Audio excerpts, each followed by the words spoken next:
छोटे से ब्रेक के बाद नाजरीन आपकी खिदमत में हम दोबारा हाजिर हैं और आलमी जायज़ा हमारा इस वक्फे के बाद जो है वो सेगमेंट हुआ करता है और आलमी जायज़ा में आपके लिए एक हम ऑनलाइन गेस्ट लिए हुए हैं और अली भाई जो हैं वो आपका इनसे तारुफ करवाएंगे। जी नाज़रीन, खुशामदीद कहते हैं आपको सेगमेंट आलमी जायज़ा में। और इस वक्त हमारे साथ पाकिस्तान से टेलीफोन लाइन पर मौजूद है सीनियर जर्नलिस्ट जनाब मासूम रिजवी साहब। आपको खुशामदीद कहते हैं, आपकी खिदमत में सलाम अर्ज़ करते हैं।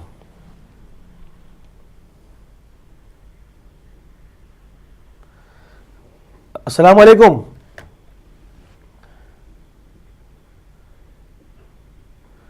मासूम रिजवी साहब, हमारी आवाज़ आ रही है आपको? हेलो जी अस्सलाम वालेकुम, आपको खुशामदीद कहते हैं और आपकी खिदमत में सलाम अर्ज़ करते हैं। वालेकुम सलाम। जी अल्लाह जनाब, हम ये जानना चाह रहे हैं, हमारे नाजरीन जो है वो इस ख़बर के मुंतज़िर हैं कि कल जो हमला हुआ है सूबाई वज़ीर दाखिला जनाब शुजा साहब के ऊपर, खानज़ादा साहब के ऊपर, इसकी क्या वजूहात क्या हैं? मतलब आया क्या ये मलिक इसाक को मारने का रिएक्शन समझे हम इसको, आप क्या कहते हैं? देखिए, इसकी वजूहात तो जाहिर है कि जनूबी पंजाब में जो तालिबान या राइट एलिमेंट या जिहादी तत्व था वो आगे पहले से था, मौजूद था और उस बारे में इंडिया भी अच्छी रही है, मुख्तलिफ इस्लाम के सामने आते रहे। कल का हमला ये पहली मरतबा, अगर आप देखें तो पहली मरतबा पंजाब गवर्नमेंट को निशाना बनाया है। जी हाँ। इससे पहले ये एतराज़ात और तहसीदात के इजहार की जमातें करती रही है कि पंजाब में जो है वो इनके खिलाफ कार्रवाई नहीं हो रही, बल्कि बहुत जगह तो ये भी कहा गया है कि सॉफ्ट कॉर्नर रखा है। जी हाँ। पिछले दिनों हमने देखा कि मलिक इसाक का जो जी हाँ मारा गया है, जी हाँ। उसमें भी मुख्तलिफ शिदत के खिलाफ इजहार किया गया, लेकिन बहरहाल ये तो सामने है कि मलिक इसाक को मारा गया है और वो पुलिस मुकाबले में मारा गया। तो ये भी कहा जा रहा है कि ये हमला जो है ये इस सिलसिले की कड़ी है, क्योंकि मलिक इसाक और ये जो इसकी जमात है या लश्कर जंगी, इसका नेटवर्क जनूबी वजीरिस्तान में और वो उसके मुल्का जो इलाके हैं जानियाल वगैरह, उसमें बहुत स्ट्रॉन्ग है। शुजा खानज़ादा साहब जो थे ये शायद पहले से तो नहीं थे, लेकिन जब ये राना सनाउल्लाह के बाद इनको बनाया गया वज़ीर दाखिला पंजाब का, तो इन्होंने कमान संभाली और ये कार्रवाइयाँ शुरू की। इससे पहले पंजाब में ऐसी कोई खास कार्रवाइयाँ नहीं हुई थी जिहादी एलिमेंट के खिलाफ या लश्कर जंगी के खिलाफ या पाकिस्तान के खिलाफ। लेकिन अब जब ये कार्रवाइयाँ शुरू हुई तो शुजा खानज़ादा बहुत उभर के सामने आए थे और इन्होंने बहुत सख्ती के साथ तमाम अनासिर को, चाहे वो कोई भी हो, इन्होंने पकड़ने की कोशिश की थी। पकड़े गए हैं लोग, बेशुमार पकड़े गए हैं पंजाब में, क्रैकडाउन हुए हैं। तो ये फैक्टर एक कहा जा रहा है कि ये फैक्टर इसने काम किया है और ये खुद का शब्दा जो है ये उसी सिलसिले की कड़ी है। ये वक्त ठीक है, तो क्या हम ये देखते हैं कि क्या ऑपरेशन पंजाब में मज़ीद तेज़ हो जाएगा? क्या कहते हैं आप? क्योंकि अब जारी बात है, अब वहाँ पर एक बैटल फील्ड लग गई और हमले का आगाज़ हो गया और आप कह रहे हैं कि जनूबी पंजाब वगैरह में जो है वो तालिबान का गढ़ समझा जाता है और उनका बहुत मजबूत स्ट्रॉन्ग होल्ड है। तो अब तो उन्होंने शुरू कर दिया, छेड़ दिया है।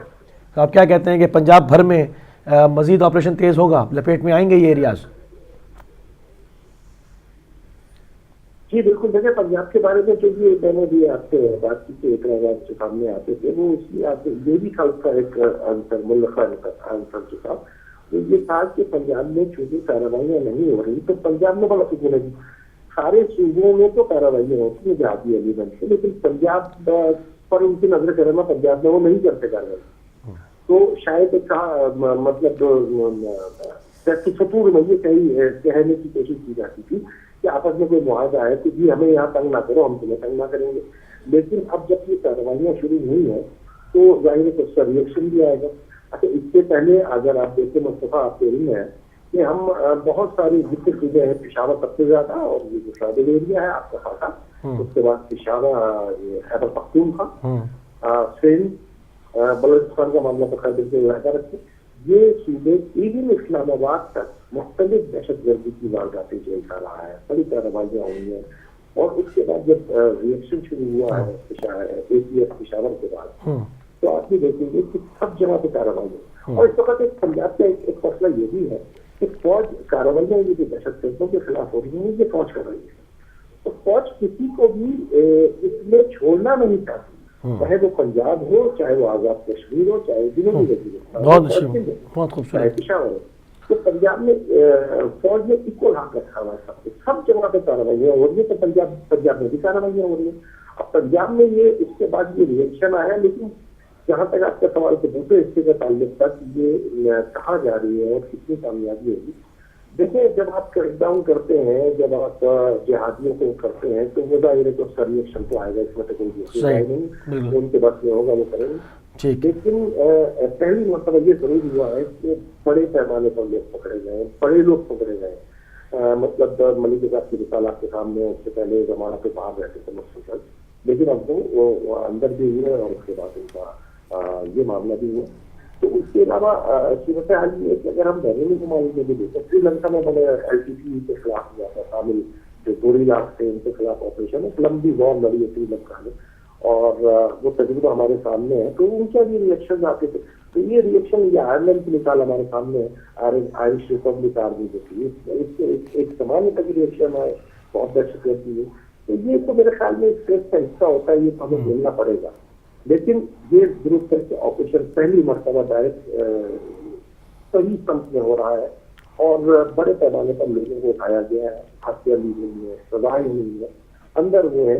और अगर ये कहा जाए तो गलत नहीं होगा कि तहरीक तालिबान पाकिस्तान का लगम जमा की थी, वो भी अब कार्रवाइयाँ इतनी मुनज़्ज़म नहीं कर पा रहे, पाकिस्तान से भागना पड़ा है और वो अफगानिस्तान में है। तो ये ऑपरेशन ज़र्ब अर्ज़ की कामयाबी है, लेकिन फौज की कामयाबी के साथ ये भी है कि ऑपरेशन ज़र्ब अर्ज़ के साथ शहरों में भी उन्होंने कार्रवाइयाँ की हैं, और वो मिलिटेंट भी जो इनको सपोर्ट करते थे किसी भी तरीके से, उनके हाथ डाल। अच्छा, अब इसमें एक चीज़ इसके साथ ही एक नुक्ता और भी है कि हुकूमत पंजाब के कुछ वज़रा की तस्वीरें, ज़ाहिर बात है पूरे इस वक्त कोई शख्स भी ऐसा नहीं होगा जिसको नहीं पता कि इनकी मलिक इसाक के साथ और अहमद लुधियानवी जैसे दहशत गर्दों के साथ बहुत वाज़े इलेक्शन कैंपेन के अंदर जो है वो हार फूल पहनाए हुए हैं, ख़ुद भी उनके साथ खड़े हुए हैं। तो क्या ये रुख ऑपरेशन का उस तरफ मुड़ेगा और हुकूमत पंजाब के अंदर अभी भी बैठे हुए उन वज़रा पर हाथ डाला जाएगा? जी, पंजाब में देखो, पंजाब में सूरत हाल मुख्तलिफ है किसी हद तक, क्योंकि पंजाब एक बड़ा सूबा है, तरक्की याफ्ता सूबा है। फौज का किसी से कोई इस तरह का मामला नहीं है, लेकिन फौज का ये है कि ये फौज ने अपनी जो स्ट्रेटेजी बनाई है वो जरा बड़ी स्ट्रेटेजी बनाई है। इनको यानी 360 कह लें आप उसको, 360 इस अनुमान से कहते हैं कि पहले सिर्फ कार्रवाई होती थी कि फाटा में हो गई या तालिबान के खिलाफ हो गई, उनको पीछे धकेल दिया, उनको बंदे मार दिया। खराब ऑपरेशन हमारे सामने है कि खराब से इस तरह से होगा, वो आपके बेहतर तौर पर खराब से भी कार्रवाई होती है। लेकिन अपनी फौज ने किया ये है कि इनके सारे फैसिलिटेटर, उनको जहाँ से फाइनेंशियल एड मिलती थी, उनके लिए जहाँ पनाहगाहें मुहैया होती थी, और वो तमाम लोग जो उनको किसी न किसी से तरीके से सहूलियात पहुंचाते थे शहरों से, फौज ने उन पर ध्यान डाला। तो एक तरफ इस तरह ये कहा जाए कि ये 360 ऑपरेशन है कि तमाम वो रास्ते बंद किए जाए, सिर्फ फौजी कार्रवाई नहीं हो, सिर्फ लोगों को सिर्फ ये ना किया जाए कि मिलिटेंट्स को मारा जाए, बल्कि मिलिटेंट्स और जो बैंड ऑर्गेनाइजेशन है उनके तमाम रास्ते मजबूत कर दिए जाए, ताकि आगे भी चलते ये कुछ सर न उठाने पाए। वरना पहले ये होता था कि कार्रवाई हुई, खत्म हुई, लोग मर गए, दूसरे लोग आ गए, या जमात में नाम तब्दील कर लिया और उसको जमात दोबारा कार्रवाइयाँ शुरू कर दिए, कोई मसला नहीं। लेकिन अब की सूरत हाल जरा मुख्तलिफ नजर आ रही है। ये हुकूमत ने और फौज ने ये सोचा हुआ है कि इनको आखिरी अंजाम तक पहुंचाना। तो शैया खौजादा साहब का ये जो वाक़या कल इसमें आलमनाक हुआ है, यकीनन बहुत बड़ा वाक़या है, और इसमें कोई शक नहीं है कि निडर आदमी करे और वो पढ़ के हर मुआवजे होती है। लेकिन इस तरह के वाक़े और भी थ्रेट तमाम लोगों के, तमाम पॉलिटिकल लीडर्स को है, तमाम वो प्रोमिनेंट सहाफ़ी या लोग जो कि किसी न किसी सतह पर आवाज़ बुलंद करते हैं, उनको भी थ्रेट है। तो अल्लाह ताला रखी तरफ से सकते, लेकिन बहरहाल खतरा मौजूद है, और ये लॉजिकल भी है कि जाहिर है उनकी तरफ से कोई न कोई रिएक्शन आएगा जिसको हम तो किया जा सकता है शायद, मगर इस सूरत हाल में मुकम्मल होकर नहीं जा सकता। ठीक है, तो ये तो हो गया सारा पंजाब का मामला जो आपने बहुत ही एहसन तरीके से और उसको बहुत खोल खोल के बयान किया। एक चीज़ और भी, अगर हम थोड़ा सा सिंध की तरफ देखते हैं तो सक्खर जेल में अकरम लाहौरी बंद हैं और आलमी जो फ़ौजी अदालतें उन्होंने दोबारा पहले भी काम किया, फिर उसके बाद भी उसके ऊपर डिसीजन आ गया कि वो ठीक है। तो अकरम लाहौरी को क्यों छोड़ा हुआ है, अभी तक फांसी नहीं हुई? जी बिल्कुल दुरुस्त फरमा रहे हैं। अकरम लाहौरी के लिए, अकरम लाहौरी तो बहुत आगे की चीज है। मुमताज कादरी अडियाला जेल में है, सलमान साकिब के खातिर। जी हाँ, उनको वो पुलिस चाहते, उनको नहीं हुई है। बहुत सारी केसेज है, आप बिल्कुल दुरुस्त फरमा रहे हैं, ये मामला है। लेकिन देखिए उन्हीं में से एक मलिक साहब के पास जी हाँ, कोई शक नहीं है कि वो दिया था, भी कहते थे मैंने 6 लोगों को मारा। उसके बावजूद वो जनाब जमानत पे रिहाई रहते थे और कोर्ट में कोई रेजिडेंसी पेश नहीं होती थी, लेकिन अल्टीमेटली अंजाम तो मुझे लगता ये है कि शायद हम ये तो कह सकते हैं कि फला फला फला अभी बचा हुआ है, लेकिन शायद ये दिन बहुत ज्यादा दूर नहीं है, उनके भी दिन ज्यादा दूर नहीं है। जाहिर है कि फौज हर मामले में खुद नहीं पूछ सकती। अब अगर सिंध गवर्नमेंट के मामला अकरम लाहौरी के निकाल के पास फौजी अदालत से भेजे तो फौज बिल्कुल करेगी, लेकिन ये भी नहीं होगा कि वो चुप जाए। तो अब ये मामला आगे पीछे कहीं ना कहीं सेटल जरूर होंगे, क्योंकि मेरा कहने का लॉजिकल एंड तक पहुंचेंगे। क्योंकि मेरा कहने का मकसद ये है कि इस तरह के इतने बड़े दहशतगर्द जब जेल में ज़िंदा बैठे होते हैं तो ये फारिग नहीं होते, ये वहाँ से कुछ नेटवर्क चला रहे होते हैं, क्योंकि इनका ज़िंदा रहना ही बड़ा ख़तरनाक है, क्योंकि इनका पूरा नेटवर्क होता है। जो लोग जेल से छूट के छोटे केसेस में जा रहे होते हैं, ये उनको अपना आलाकार बना के अपना काम कर रहे होते हैं। तो इस वजह से मैंने खदशात का और शुबे का इजहार किया है कि आया इनको क्यों वहाँ पर अभी तक बिठाया रखा है, आया इनके ज़रिए मज़ीद लोगों पर हाथ डाला जाएगा या ये कि अभी तक इनसे गफलत बरती गई है। मेरा पॉइंट ये है। जी आप दुरुस्त फरमा रहे हैं। बल्कि देखिए उसमें से जो मतलब जो तंजीमें काम करें, एक तो बेतहाशा तंजीमें हो गई आपके दिल में, बेतहाशा तंजीमें हो गई, तो उनके छोटे छोटे बड़े तंजीम जो है वो अपनी सतह पे भी काम कर रहे हैं और वो उन कमान भी है। तो ये जो तहरीक तालिबान का भी मिसाल मैं एक मिसाल दूंगा कि देखिए अभी तक मुन्ना फजलुल्लाह पे हाथ तो नहीं डाल सका, ये तो आप दुरुस्त फरमा रहे हैं, लेकिन ये भी दुरुस्त है कि वो सबके सब बार भागते हैं। वो अफगानिस्तान में बैठे हुए हैं, अफगानिस्तान से आजकल आपके मामला फिर खराब हो रहे हैं और नबी से कार्रवाइयाँ रुकेगी। यहाँ पर जितने मौजूद बड़े बड़े थे उनमें कोई बहुत बड़ा ऐसा मास्टरमाइंड नहीं है, लेकिन पकड़ा नहीं गया है अभी तक। लेकिन जो उनके आला सतही कारण जैसे मिसाल के तौर पर ये जो मलिक साहब वाला वाक़या हुआ है, इसमें इनके 3-4 मजीद साथी भी मारे गए हैं जो बड़े उनकी जगह प्रोमिनेंट थे और सेवा नहीं करते थे। तो इस तरीके के जो वाक़यात हो रहे हैं या जो प्रोमिनेंट कातिल जो कि दहशतगर्दी में इन्वॉल्व थे या टारगेट बड़ी मजहबी टारगेट किलिंग में इन्वॉल्व थे और उनको अब तक सजा नहीं हुई थी, वो फांसी के बंदे तक तो पहुंचे। तो उससे हुआ ये है कि लोगों ने सबक हासिल किया है। मैं आपको छोटी सी मिसाल बताऊँ, मैं मतलब कराची की आपको मिसाल बताऊँ। मिसाल के तौर पर कराची में तो सारे ही एलिमेंट मिले रहे, आप कराची में रह चुके हैं, बहुत अच्छी तरह जानते हैं। इस वक्त कराची में क्राइम रेशियो बिल्कुल नीचे आ गया। ऐसा नहीं हुआ है कि हर जगह पे जो है वो फौज खड़ी की तलाशी दे रही है, लेकिन चूंकि जरा सा हाथ भारी डला है, अब की बड़े बड़े लोग उतरे हैं, बड़े लोगों को पकड़ा गया है, तो पहली मरतबा आप कराची में देखेंगे रात के 2 बजे भी ट्रैफिक जैम होता है जनाब। ट्रैफिक जैम तो माशाल्लाह अच्छी खबर है। आपको बता रहे हैं तो 4 रात तक ट्रैफिक जैम से बड़ा बिजनेस हो रहा है, बहुत चीजें लोग फैमिली में कर, अब वो खौफ का एलिमेंट खत्म हो गया है। तो ये चीजें टाइम टेकिंग होती है।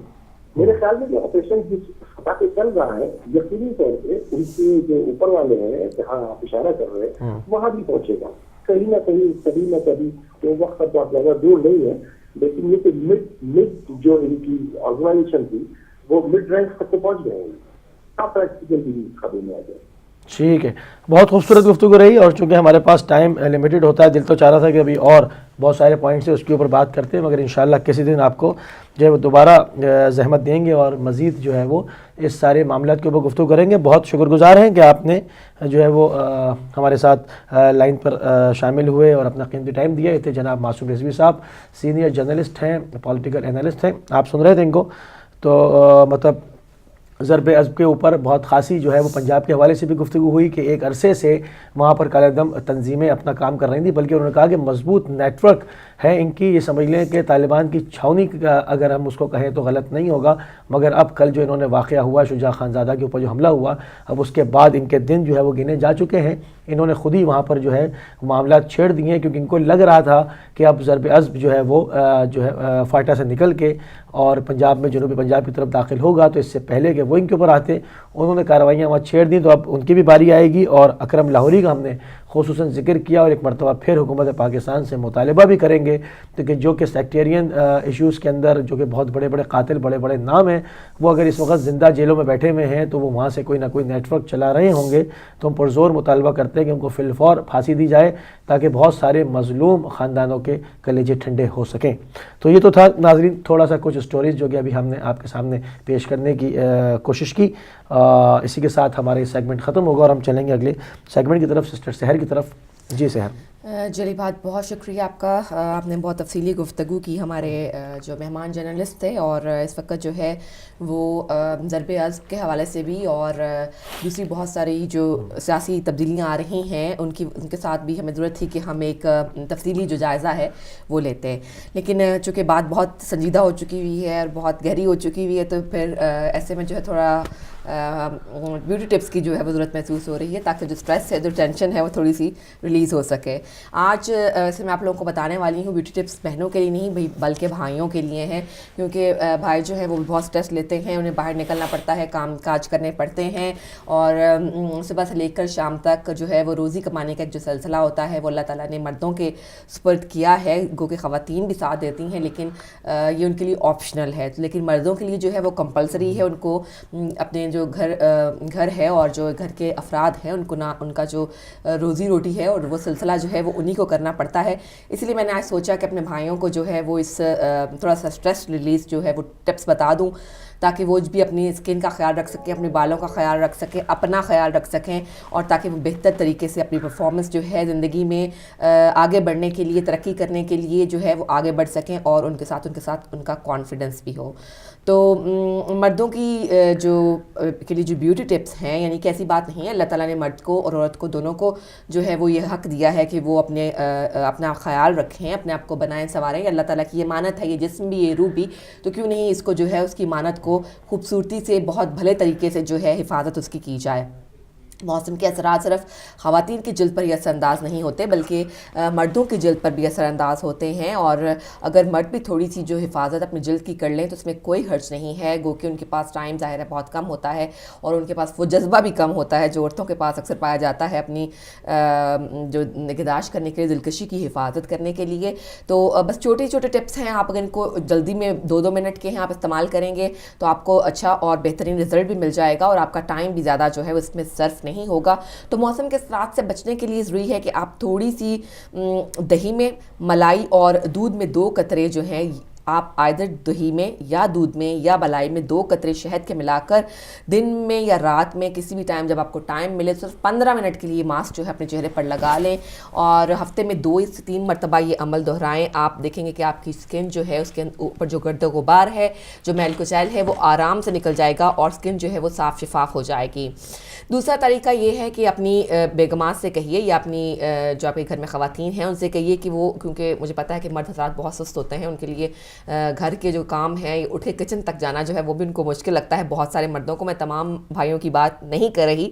तो एक केले को अच्छी तरह से मैश कर लीजिए और इसमें 1 चम्मच दही, 2 कतरे बादाम में रोगन अच्छी तरह मिक्स कर जो है इसका भी एक पेस्ट बना लीजिए। इसको चेहरे पर अच्छी तरह से लेप कर लीजिए, मास्क को अच्छी तरह से, न सिर्फ चेहरे पर बल्कि गर्दन पर भी जो है आप इसको 20 मिनट के लिए लगा रहने दीजिए। केले को मैश कीजिए, इसमें 2 कतरे जो हैं वो बादाम के तेल के और 1 चम्मच जो है दही डाल दें। ऐसा मुफीद मास्क है कि आप इसके नताइज खुद देख सकेंगे, फौरी नताइज आपको इससे हासिल होंगे। जल्द के लिए बादाम की पेस्ट जो है, यानी बादाम अगर आप कूट कर उसमें दही या मलाई या दूध मिलाकर जो है वो अगर लगा दें तो वो भी आपके लिए बहुत बेहतरीन है। इसका एक तरीका तो ये है कि रात को बादाम जो हैं वो आप भिगो कर रख दें, सुबह छिलका उतारें, उनको मैश करें, अच्छी तरह से पीस लें, उनके अंदर थोड़ी सी हल्दी डालिए और या दही या दूध, जैसा कि मैंने आपको पहले बताया कि आइदर आप उसके अंदर दूध डाल सकते हैं या आप उसके अंदर दही डाल सकते हैं, और 15 से 20 मिनट के लिए इस मास्क को भी चेहरे पर लगा लें।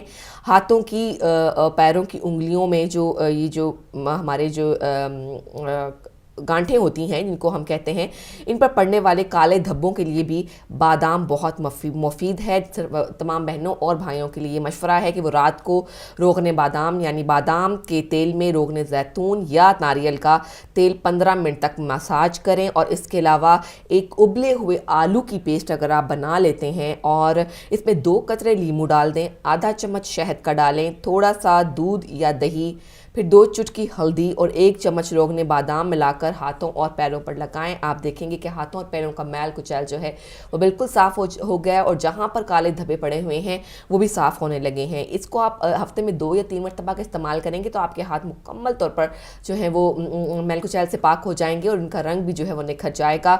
और दोबारा आपको बताती चलूँ कि भाइयों के लिए एक और मैंने जो आपको बताया कि बादाम भिगो दें, सुबह उठकर जो है उनको मैश कर दें और उनके अंदर थोड़ी सी हल्दी और दही या दूध मिलाकर 15 मिनट तक ये मास्क अपने चेहरे पर लगा रहने दें। आपकी जल्द जो है वो तरोताज़ा हो जाएगी, और रोज़ाना रोज़मर्रा की ज़िंदगी से पड़ने वाला बाहर गाड़ियों का जो धुआं है, आबो हवा में पाए जाने वाली जो गर्द गुबार है, इसके अलावा जो स्ट्रेस के आसार होते हैं वो आपके चेहरे से ख़त्म हो जाएंगे। नीम गर्म पानी में अगर आप थोड़ा सा नमक डाल दें, और जैसे कि आपको मैंने बताया कि आप नारियल के तेल से, जैतून के तेल से, रोगने बादाम के साथ हल्दी डालकर अगर आप अपने हाथों पैरों पर मलेंगे तो उनकी जो मैल कुचैल है वो साफ़ हो जाएगा। उसके बाद रगड़ रगड़ कर इसको एक जैसे आप उपटन लगाते हैं उस तरह से इसको उतार दें, और उसके बाद आप नीम गर्म पानी में जो है थोड़ा सा नमक डालकर 5 से 7 मिनट तक पाँव इसके अंदर रखें, और फिर वो जो पाँव को स्क्रब करने के लिए वो जो जिसको हम हमारी ज़ुबान में जो है इसको देसी ज़ुबान में जिसको झावा कहते हैं, वो झावे के साथ याद रखिएगा कि वो ज़्यादा सख्त नहीं होना चाहिए। आजकल तो बहुत नए जदीद किस्म के झावे भी मिल जाते हैं जो कि ज़्यादा हार्श नहीं होते स्किन के ऊपर, तो उसके साथ साफ़ कर लें। इस तरह उंगलियों के काले धब्बे भी उतर जाएंगे, और अगर आप ये मुसलसल ये अमल इस्तेमाल करते रहेंगे तो आपकी क्या होगा कि आप के हाथ पैर जो हैं वो मुकम्मल तौर पर हर किस्म के दाग और धब्बे से जो है वो महफूज हो जाएंगे। जिन भाइयों की स्किन जो है वो खुश्क है उनके लिए शहद, करीम और जैतून का मास्क बहुत बेहतर है। खाने का 1 चमचा रोगन जैतून और 2 चम्मच ताज़ा क्रीम के साथ हल कर लें। 1 चम्मच रोगन जैतून यानी जैतून का तेल और 2 चम्मच ताज़ा क्रीम के साथ हल कर लें। खाने का 1 चम्मच शहद में 15 कतरे ऑरेंज जूस के, 1 चम्मच और 1 बड़ा चम्मच अर्के गुलाब मिलाकर अच्छी तरह से इनको हल कर लें, और ये तमाम चीज़ों का एक पेस्ट बनाकर इनको चेहरे पर मल लें और फिर अच्छी तरह धो डालें। शहद, क्रीम और जैतून का ये जो मास्क है आपकी स्किन को बहुत ज़्यादा तरोताज़ा कर देगा। अंडे और दूध का मास्क, ये भी स्किन के लिए बहुत बेहतरीन है। अंडे की एक जर्दी को चंद कतरे बादाम के तेल में मिलाकर लगाएं, 10 मिनट बाद उतार कर मुँह धो लें। आपके चेहरे पे जो है वो तमाम दाग धब्बे दूर हो जाएंगी, आपकी स्किन जो है वो नरम मुलायम हो जाएगी, और जो गर्द गुबार आपके चेहरे के मसामों में फंसा हुआ है वो भी बाहर निकल जाएगा। इसी तरह बादाम और दूध का मास्क, वो भी चेहरे के लिए बहुत बेहतरीन है। कुछ बादाम पीसकर दूध में मिला लें और चेहरे पर लगा दें। 10 मिनट के बाद आप चेहरा धो लें। आप चेहरे की जल्द में ख़ास और वाज़ेह फ़र्क जो है वो महसूस करेंगे।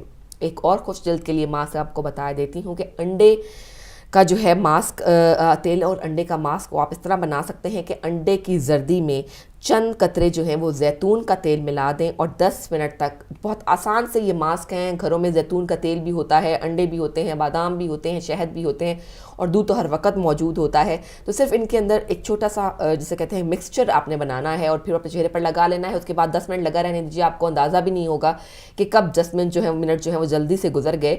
तो जैतून का तेल मिलाकर 10 मिनट तक चेहरे पर लगा रहने दें और ठंडे पानी से जो है वो अपने चेहरे को धो लें। तो ये खुश जल्द के लिए मैंने आपको बताया, अगर आपकी नॉर्मल जल्द है यानी कि ना तो ज़्यादा खुश्क है और ना ही ज़्यादा चिकनी है, तो मुल्तानी मिट्टी और हल्दी का जो मास्क है वो इस सिलसिले में बेहतरीन होता है।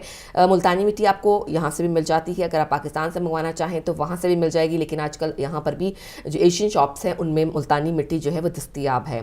पिसी हुई मुल्तानी मिट्टी इतनी सी लें कि आपके चेहरे पर करीम की तरह जो है यानी पूरी तरह से मली जाए। माफ़ी चाहती हूँ, 1 प्याला मुल्तानी मिट्टी में तकरीबन 1 खाने का चम्मच जो है वो आप हल्दी डालेंगे।